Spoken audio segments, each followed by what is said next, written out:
there was a part of me that always felt like I was destined for big things. Like I even said, I'm going to be a millionaire one day, mommy. And of course she laughed at me. Okay. Yes, honey, but my parents always said I could do anything, but that seemed just impossible. But I didn't think that people like me could be a lawyer, even though I was super smart and even though I was super driven. So I had 5 years after graduating from college before I actually started law school because I was thinking small. Hello, fellow risk takers, and welcome to my worst investment ever. Stories of loss to keep you winning. In our community, we know that to win in investing, you must take risks, but to win big, you've got to reduce it. Join our community to claim your podcast listener discount on my Valuation Masterclass Boot Camp, where students learn how to value companies like a pro and advance their career. Go to myworstinvestmentever.com to join our community for free. Fellow risk takers, this is your worst podcast host, Andrew Stotts from A Stotts Academy, and I'm here with featured guest Judy Weber. Judy, are you ready to rock? Andrew, I am. I'm so excited to be here. Thank you so much. Yes, it's my pleasure to have you. And you have a lot of energy, and I love your energy, and I love what you're doing. And I've been listening to your podcast a bit and trying to understand more about you and what you're doing. And I want to introduce you to the audience. So Judy Weber is a women's business strategist and scaling expert, helping six-figure female CEOs take their business to the next level with strategy, systems, and simplicity. Her global client base consists of outstanding professionals, experts, coaches, consultants, and creatives. A former trial lawyer and C-suite executive turned serial entrepreneur, Judy overcame a lot to get to where she is today. A small-town girl from humble means, she did what others thought was impossible as she pursued her dreams without apology. Featured on Fox, ABC, NBC, and CBS, women seek Judy out to learn how to think like a CEO and scale to 7 figures. My goodness, Judy, would you take a minute and fill any further tidbits about your life? Oh, my goodness. Well, how much time do we have? No, I do want to just mention about some of the things I overcame. This is going to lead into the worst investment ever. But the idea that where I come from, people like me didn't go to law school. People like me didn't even go to college. And people like me is poor folk, where, 6 kids in a house with 1 bathroom and, just the basics of life. But I didn't know I was poor until I grew up. So that's just a little bit of a story about some of the things I had to overcome. Well, that's inspiring. I know for all the listeners out there, we're all faced with our challenges. I think one of the lessons I learned in my life at a young age was that the challenges we face are relative. Everybody has a challenge. And I look at some people and I think, my God, how did they not break under that pressure? And then I look at someone else, I say, how did they break under that pressure? Right? I know exactly what you mean. Absolutely. Yeah. And so I think the point that I would just make to the listeners out there is that you are struggling with your own challenges. And, what I get from what Judy's just told us is that you can overcome.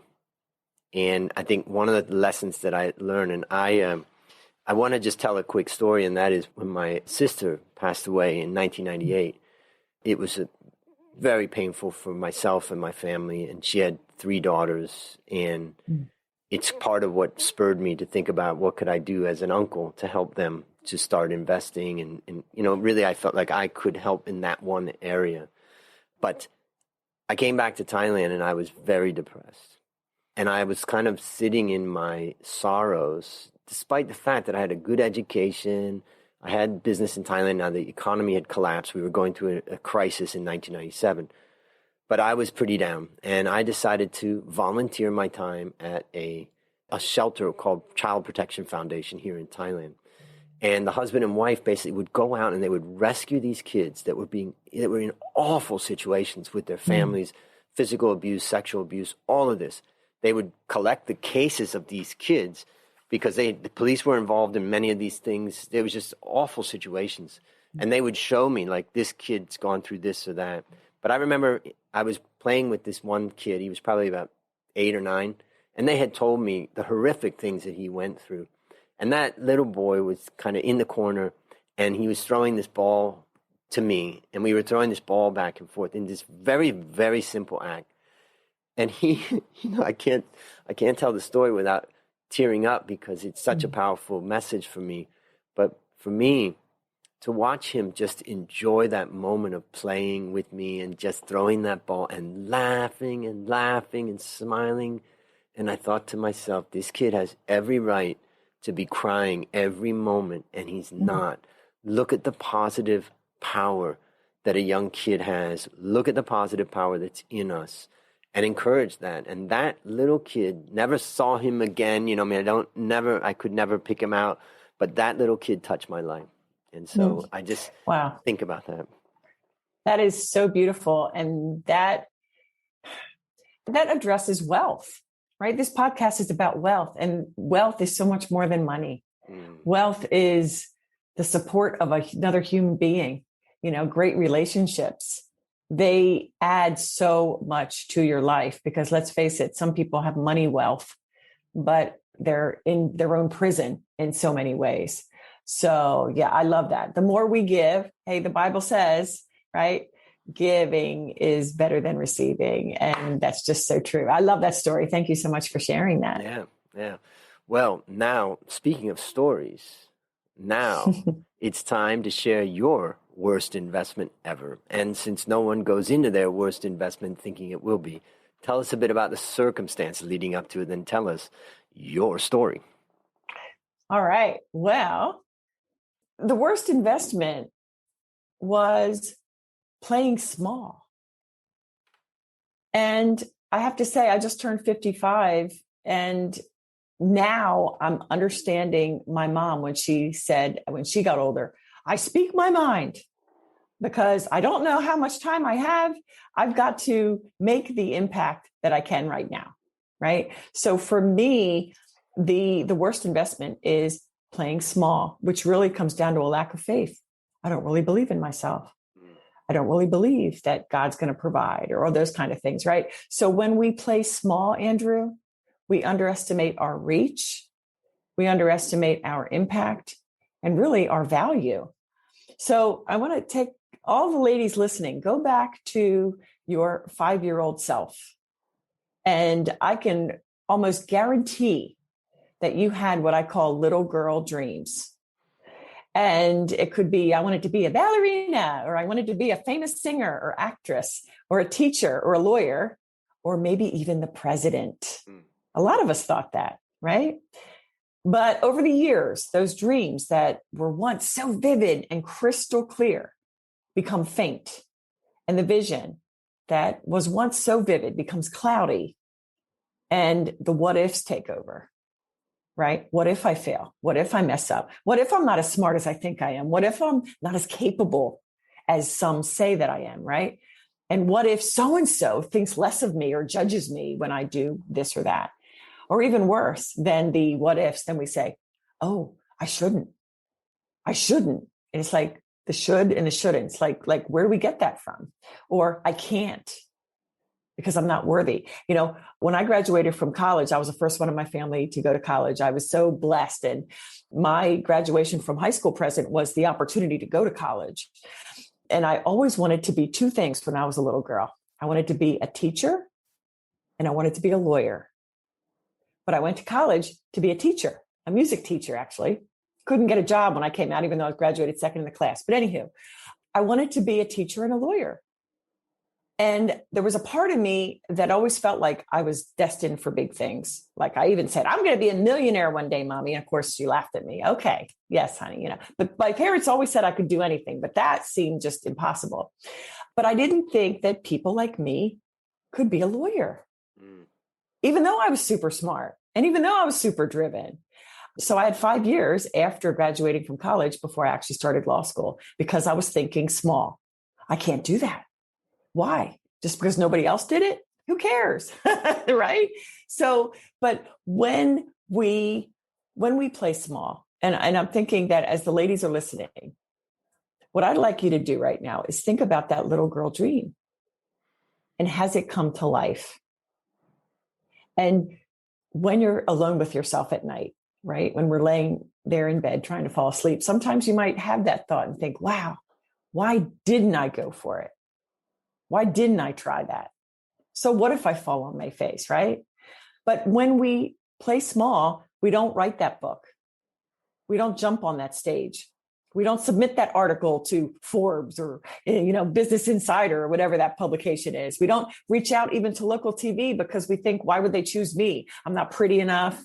I'm not young enough. I'm not whatever enough, right? And sometimes when we have this small thinking, we don't even stand up to be heard. We just sit there in silence when we could help, but we just stay quiet out of fear.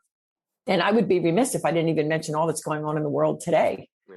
With the craziness here in the States and really throughout the world. There's a part of me that's like, well, what can I do? Well, what can any one person do? But there's power in one. And I do want to land here for just a second, Andrew. Mm-hmm. Think about the power of one friend, your very best friend. And everyone listening, think about this one person. And when you were down, it's the one person you can call, or it's the one person that just is always there for you. Gosh, that power of one person is ginormous. How about one spouse if you're blessed to have a good spouse? The power of one child and the impact that child has made for you.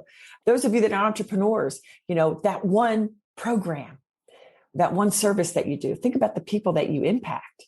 And for me, I am a Christian. I'm a lover of the Lord Jesus Christ, first and foremost. And secondly, I'm a women's advocate. I mean, the power of one God. I mean, we can't underestimate the power of one, really. And so when we think about playing small and being fearful of speaking out when we should, when we can, right? And then you think, I'm afraid. Fear of what? Fear of failure? A successful life and business is happily riddled with failure. Failure marks the road to success, period. We think about Thomas Edison. That's the standard, right? How many times did he try to invent that light bulb? Thank God he didn't stop at try 999, or we'd be sitting here in the dark or with candles, right? Yeah. So just to wrap this up, really, I mean, we must choose faith, right? And hold on to those little girl dreams, or for the men listening, what did you want to be when you were that little boy, right? And we've got to bring those dreams to fruition. Faith is really a belief in what's possible. But actually, I go beyond that. I pursue the impossible. I've done it all my life. When I first told my mom that I was going to law school, and she knew I was smart, but still, there was this reality, quote unquote, and what's really likely or possible. And she said, and this is 1991 or 92. I started law school in 92. And Mom said, Judy, it's a man's world. Do you really want to do that? I was 25 at the time. She said, you really should be looking for a husband. That's what you should be spending your time doing. Because why do you want to get in debt? You'll be 6 figures in debt. You'll be working in a man's world, and it's going to be an impossible thing. And to my credit, my mom was a wonderful mom. I mean, she made me who I am. She said, Judy, you are a leader. Keep going, keep going. But yet when I wanted to really stretch myself and be a lawyer, that's what she said to me. But in that very moment, Andrew, I still remember it. My dad was kind of on the other side of my mom, and he waved his finger like, come here. And we went out into the kitchen, and he goes, you go for it, Judy. Damn. Because if you don't, you're always going to regret it. So I'm behind you. Mom loves you. She knows you can do it. She's just afraid for you. Just go for it. And I'm just so appreciative of my dad pushing me like that. Pursue the impossible. I've done it all my life. So how would you describe, the lessons that you've learned from going through all this? Wow. I mean, I could talk another hour about all the things I've overcome. Okay. Eating disorders, anxiety, panic, agoraphobia, to think that I used to drive from the suburbs into the city of Philadelphia for court and deal with the craziness that happens in court. It's only by God's grace that I was able to, recover from those things to be able to do what I needed to do. And so I am a living example of don't let your fear stop you. You take action in spite of the fear. And, it's funny. A lot of times we talk in terms of fearless. I am fearless. I like to say I'm courageous, because courage is not the absence of fear. It is taking a step forward, even in the midst of your fear. So that's a huge overarching lesson that I would love to impart to all of our listeners. And you just do it, and you don't let anything stop you. Yep. Well, that's an inspiring, story. And I've written down a bunch of notes, some things, first of all, I love the power of one, and it really reminds me, and that's really what I was describing about the interaction I had with that kid. It was just that one-on-one interaction. It wasn't even about, someone that I could really rely on. It was just that power of one. So that's a great thing. Another thing I wrote down was, why do we have big dreams when we're young? Forget about why we don't pursue big dreams. That's another question, but why do we have big dreams? I love that. I love that. I'm sorry, Andrew. Yeah. Go ahead. Yeah, no, I'm just thinking why do I want to be an astronaut? I want to be a president. I want to be why do we have big dreams? I would guess because we see a limitless potential. We see something that is crushed out of us, over time. But I don't want to talk about how and why it's crushed out of it. I just want to say, wow, it's spectacular that we have these big dreams. It is, isn't it? Mm-hmm. Yeah. Me personally, as a Christian, I believe that God equips us exactly as we need to be. I tell all my clients, you are perfectly imperfect. So, we don't necessarily, we're not going to be the person today that we are going to be in a year from now, but yet you're enough right now. So God promised to equip us for what we're called to do. So I firmly believe that as a little girl coming from a poor family who had next to nothing, but yet I had these big dreams, I think it's because God kind of chose and said, you're going to do this. So I've got to put this in your heart, this desire, this dream of more, so that you can really see what's possible, even though the world will tell you it's not. So that would be my estimation as to why we have these big dreams. So some other things that I wrote down TV repairman. Basically, I had trouble with alcohol and drugs. In fact, you and I are very close to the same age. I'm 56. And I basically was in 3 different treatment centers, 3 different rehabs. The final one was a 7-month rehab that really got me straight. And I remember, a lot was coming together for me at that time. And I was pretty excited about life. I didn't have any money, and my parents basically said, well, when you get out, you're going to have to live on your own. And so I kind of just didn't think I'm going to go to university or anything like that. But what I had was happiness and sobriety and a relationship with my higher power. But what I wanted to be was a TV repairman. That's what I wanted to be. And I saw a guy that was doing that, and he had a little house and he had this life. And I thought, that's what I want to do. And that's what I left that place doing. Now, here I am in Thailand with a PhD in finance, having led people in the finance industry in Thailand and been a leading analyst, having a business and a factory, living with my mother here in a safe environment that I've created through the hard work that I've done and all that. Nobody would have put any of that together. It's impossible. So what I just want to give from that story is to the listeners out there is that, the possibility is beyond your imagination. Absolutely. You have to understand it's beyond your imagination. If you do the right thing each day, you do the next best thing for yourself, you'll be amazed before you're finished. It's a lot like on a ship. You're going across, all you can see is just the horizon. You can't see what's beyond it. But if you keep going for that horizon and keep going that horizon, you're going to end up somewhere. There's a second thing I wrote down, and that is I wrote down seafood. And I'm I'm not a big seafood eater. I eat some fish, I eat some shrimp, but I don't really eat like clams or stuff like that too much. Just not big on that. And my mother moved in with me 5 years ago here in Thailand, and a year ago or something, she said, "You remember when everybody got hepatitis?" And I was like, "Oh yeah, I barely remember that. That was like when I was like 7 years old." And we were living in Connecticut, and we had gone on a holiday, and we had eaten some clams and some crab or whatever, and everybody in the family got sick with hepatitis except for mom and me. They all were in their rooms, and they were kind of, quarantined back when they used to quarantine sick people.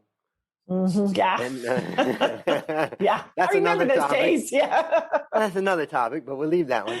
But the point is that mom's like, yeah, I mean, they almost died. I mean, they were like really in bad shape, but we didn't get it. And then I just thought, oh, that's why I don't eat shellfish.